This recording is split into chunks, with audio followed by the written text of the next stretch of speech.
All deer job এসপিরেন্ট কর্মবার্তা online পরিবারে তোমাদের সকলকে স্বাগত জানাচ্ছি। তোমাদের জন্য আরেকটি জব নোটিফিকেশন নিয়ে এসেছি, যেখানে গ্রুপ সি রেগুলার পোস্টে নিয়োগ করা হচ্ছে। সর্বমোট ভ্যাকেন্সি রয়েছে 56খানা। এর মধ্যে কি কি রয়েছে? এমটিএস রয়েছে, ট্যাক্স অ্যাসিস্ট্যান্ট রয়েছে, স্টেনোগ্রাফার রয়েছে। স্টেনোগ্রাফারের জন্য 2টি ভ্যাকেন্সি, ট্যাক্স অ্যাসিস্ট্যান্টের জন্য 28টি ভ্যাকেন্সি এবং মাল্টি টাস্কিং স্টাফ, যেখানে মাধ্যমিক পাস যোগ্যতা নিয়োগ করা হচ্ছে 26 ভ্যাকেন্সি। ছেলে মেয়ে সকলেই আবেদন করতে পারবে, রেগুলার গভর্নমেন্ট জব। চলো এই নোটিফিকেশনটা ডিটেলস তোমাদের সামনে তুলে ধরবো। বাকি কি কি ক্রাইটেরিয়া তোমাদের লাগছে, কিভাবে অ্যাপ্লাই করবে, সবকিছু ডিটেলস তোমাদেরকে এই ভিডিওর মাধ্যমে জানিয়ে দেবো। চলো ভিডিওটি শুরু করার আগে তোমাদেরকে একটু বলে দিই, আমাদের সবসময় এটাই প্রয়াস থাকে যে যে কোনো রেগুলার পার্মানেন্ট জব, ভালো ডিপার্টমেন্টের জব যাতে করে তোমাদের থেকে না মিস হয়ে যায়, এই চ্যানেলে আমরা নিয়ে আসতে চেষ্টা করি। এর মধ্যে অনেক গভর্নমেন্ট জবের কোয়ালিফিকেশান অনেকের ম্যাচ করে, অনেকের ম্যাচ করে না। এটা স্বাভাবিক, সকলেরই সব জব নোটিফিকেশনের কোয়ালিফিকেশান ম্যাচ করবে না। যেহেতু আমাদের পরিবারের মধ্যে অনেক দর্শক তোমরা রয়েছো, একজনে এক রকমের কোয়ারি রয়েছে, কোয়ালিফিকেশন রয়েছে, সেই কারণে আমরা চেষ্টা থাকি যে যে কোনো কোয়ালিফিকেশন হোক সব ধরনের জব তোমাদের সামনে নিয়ে আসা। এবং তোমরা যারা এই চ্যানেলে প্রথমবার এসেছো, এই চ্যানেলে আমরা গভর্নমেন্ট জব ইনফরমেশন এবং বিভিন্ন কম্পিটিটিভ এক্সামের প্রিপারেশন করিয়ে থাকি। যদি তুমি কোনো গভর্নমেন্ট জব খুঁজছো বা কোনো কম্পিটিটিভ এক্সামের প্রিপারেশন বানাচ্ছো, তাহলে অবশ্যই কর্মবার্তা অনলাইন চ্যানেলটিকে সাবস্ক্রাইব করে পাশের অল অপশনাল বেলটিকে প্রেস করে রাখবে। এতটুকু আমরা দায়িত্বের সঙ্গে বলতে পারি, সঠিক সময়ে সঠিক ইনফরমেশন কর্মবার্তা অনলাইন তোমাদের কাছে পৌঁছে দেবে। তাছাড়া তুমি যদি বিভিন্ন এক্সামের প্রিপারেশন করছো, যেমন Tripura high court group D peon, LDC, personal assistant, DRW, জিআরবিটি2, upcoming TPSC combine 3, railway group D, RPF constable, sub inspector, Tripura police sub inspector, excise sub inspector, Tripura police constable, forester, forest guard, যদিও ফরেস্ট গার্ডের note এখনো complete হয়নি, এটার উপরে কাজ চলছে। তাছাড়া অলমোস্ট অল এক্সামের কোয়ালিটি মেনটেন নোটস আমাদের কাছে রয়েছে। তোমরা যদি আমাদের নোটগুলো নিয়ে পড়তে হয়, আমাদের হোয়াটসঅ্যাপ নাম্বার ভিডিও ডিসক্রিপশনে আছে, বা নোট করতে পারো 9612998930, কি 9612998930। এই নাম্বারে যোগাযোগ করে পিডিএফ ফরম্যাট নোট অ্যাভেলেবেল রয়েছে, টেলিগ্রামের মাধ্যমে নিয়ে নেবে। যথেষ্ট কোয়ালিটি মেনটেন করেছি, ফুল সিলেবাস ওয়াইজ আমাদের কোয়ালিটি মেনটেন হয়ে থাকে, ভালো রেসপন্স পাবে। বিগত 5 বছর ধরে আমরা ইউটিউবে তোমাদেরকে পড়াচ্ছি, এবং 5 বছরে আমাদের হিউজ স্টুডেন্ট বিভিন্ন ডিপার্টমেন্টে কর্মরত অবস্থা রয়েছে। তোমাদের গ্রামে যদি এমন কেউ থাকে 2-4-5 বছর মধ্যে চাকরি পেয়েছে, অবশ্যই জিজ্ঞেস করবে যে কর্মবার্তা অনলাইন নোটস কেমনটা কমন পড়ে, জাস্ট এতটুকু জিজ্ঞেস করবে। আশা করি 10 জন থেকে 6-7 জন বলবে যে হ্যাঁ, নোটস ভালো একটা কমন পড়ে। ঠিক আছে, চলো ভিডিওটি আমরা ডিটেলস শুরু করছি। প্রথমে তোমাদেরকে বলে দিই যে ভ্যাকেন্সি পজিশন কি রয়েছে। 1 নম্বর রয়েছে স্টেনোগ্রাফার গ্রেড 2 স্টেনো, যেখানে 2টি ভ্যাকেন্সি রয়েছে। পে লেভেল 25,500 টাকা থেকে 81,100 টাকা রয়েছে। তারপরে রয়েছে ট্যাক্স অ্যাসিস্ট্যান্ট, 28টি শূন্যপদ রয়েছে। লেভেল 4 অনুসারে 25,500 টাকা থেকে 81,100 টাকা রয়েছে।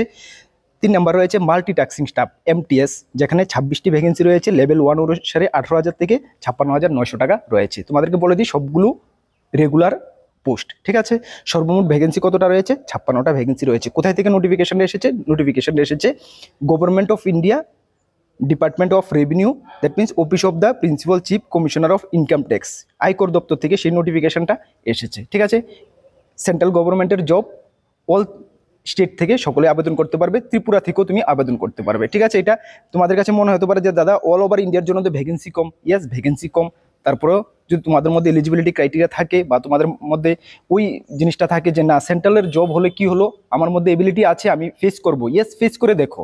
ঠিক আছে, অনেক জবের কম্পিটিশন অনেকটা টাফ হয়, অনেকটা ইজি হয়। যত টাফ কম্পিটিশন করে জব নেবে, তত মনে করবো ওই জবটা এতটা ভালো হবে, বা এতটা তোমাদের জন্য ফিউচারে অপরচুনিটি নিয়ে আসবে। যেমন এটা যদি তুমি কম্পিটিশন অনেকটা টাফ হবে সেন্ট্রালের জব, এটা যদি তুমি কম্পিটিশন করে যদি চাকরিটা পেতে পারো, তাহলে এটার রেগুলার জব একদম ফুলফিল, সুপার, ফিউচার এক্সপেকটেশন অনেকটা ভালো। ঠিক আছে, চলো আমরা ডিটেলস আলোচনা করছি। চলো তারপরে তোমাদেরকে আমি ডিটেলস বলে দিই। কোয়ালিফিকেশন এজ কি লাগছে দেখো, এলিজিবিলিটি কন্ডিশনের মধ্যে কি লাগছে যা ধরা হবে তোমাদের 1/1/2025 এজ লিমিট। ঠিক আছে, স্টেনোগ্রাফারের জন্য 18 থেকে 27 বছর, মাল্টি টাস্কিং স্টেনোগ্রাফার এবং ট্যাক্স অ্যাসিস্ট্যান্টের জন্য 18 থেকে 27, মাল্টি টাস্কিংয়ের জন্য 18 থেকে 25। তবে এই জায়গায় এজ রিল্যাক্সেশন দেখে নাও, 5 বছর জেনারেল ওবিসি ক্যান্ডিডেট, জেনারেল এবং ওবিসি ক্যান্ডিডেটদের জন্য 5 বছর রিল্যাক্সেশন রয়েছে। তার মানে 27 + 5 হয়ে যাবে, 25 + 5 হয়ে যাবে। ঠিক আছে, এবং 10 বছর রয়েছে এসটি এসসি ক্যান্ডিডেটদের জন্য 10 বছরের রিল্যাক্সেশন রয়েছে। ঠিক আছে, দেখে নাও, তাহলে এমটিএস এর জন্য কিন্তু 18 থেকে 30 হয়ে গেছে। ঠিক আছে, 5 বছর রিল্যাক্সেশন রয়েছে।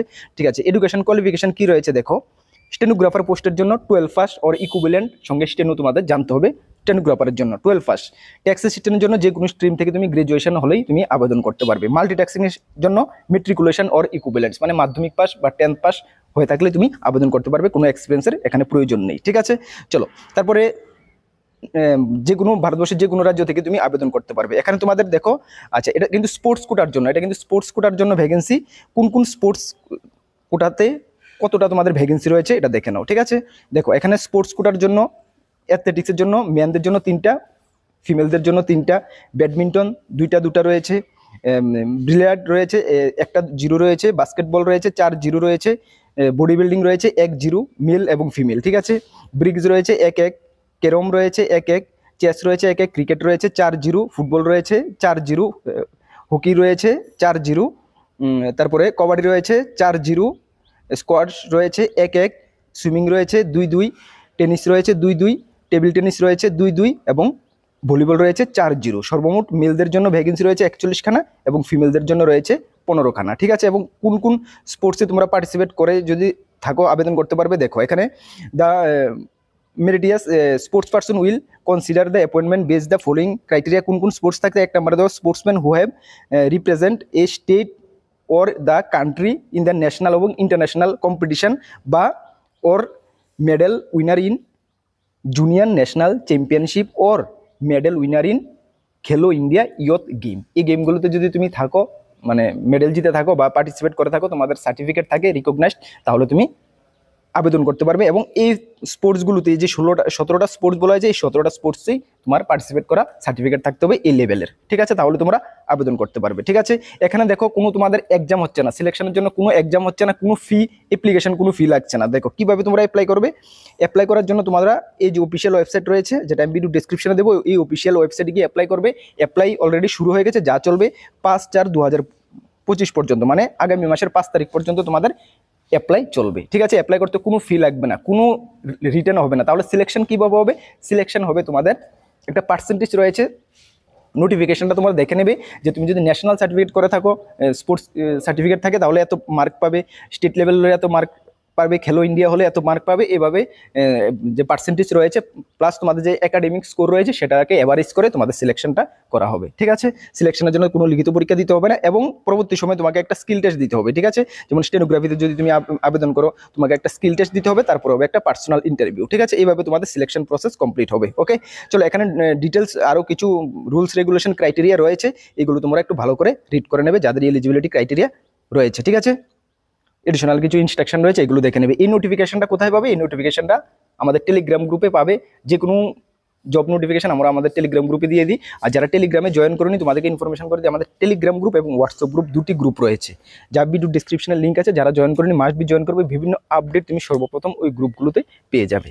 তাছাড়া তোমাদেরকে বলি যে 2025 সাল তোমাদের জন্য গোল্ডেন ইয়ার হয়ে আসছে। আমরা প্রত্যেকটি ভিডিওতে এই কথা বলি, কেন 2025 সালে মানে কি বলবো, ত্রিপুরা গভর্নমেন্ট বলো বা সেন্ট্রাল গভর্নমেন্ট বলো, হিউজ জব নোটিফিকেশন বের হচ্ছে। তোমাকে যদি তুমি ঠিকঠাকভাবে প্রিপেয়ার করে রাখতে পারো, তাহলে যে কোনো একটা জব নোটিফিকেশনে কিন্তু বের হলে তুমি অ্যাপ্লাই করবে এবং তুমি ফেস করে তুমি চাকরিটা পেতে পারো। তার জন্য আমরা অলওয়েজ তোমাদেরকে প্রিপারেশন করাচ্ছি। আমাদের ইউটিউব চ্যানেলে ফ্রি ইউটিউব ক্লাস চলছে, মঙ্গল বৃহস্পতি শনি ম্যাথের রিজনিংয়ের ক্লাস চলছে, সোমবার শুক্র জিকের ক্লাস চলছে।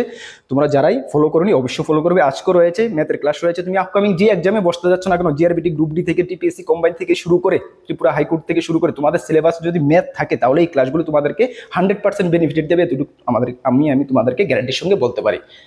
প্রত্যেকদিন সন্ধ্যা 6টা থেকে 6:30টার মধ্যে ম্যাথের ক্লাস আসছে, অবশ্যই অ্যাটেন্ড করবে, আজকেও রয়েছে। ঠিক আছে, আর আপকামিং যে এক্সামগুলো বললাম, জিআরবিটি 2 থেকে শুরু করে Tripura high court group D, peon TPSC combine 3, excise sub inspector, Tripura police sub inspector, railway group D, almost all এক্সামের কোয়ালিটি মেনটেন নোটস আমাদের কাছে রয়েছে। যদি নিয়ে পড়তে হয় আমাদের হোয়াটসঅ্যাপ নাম্বারে যোগাযোগ করে পিডিএফ ফরম্যাট নোট অ্যাভেলেবল রয়েছে, টেলিগ্রামের মাধ্যমে নিয়ে নেবে। যথেষ্ট কোয়ালিটি মেনটেন করেছি, ভালো রেসপন্স পাবে। চলো নেক্সট কোনো গুরুত্বপূর্ণ আপডেটে তোমাদের সঙ্গে দেখা হবে। সকলকে বেস্ট অফ লাক, জয় হিন্দ, বন্দে মাতরম।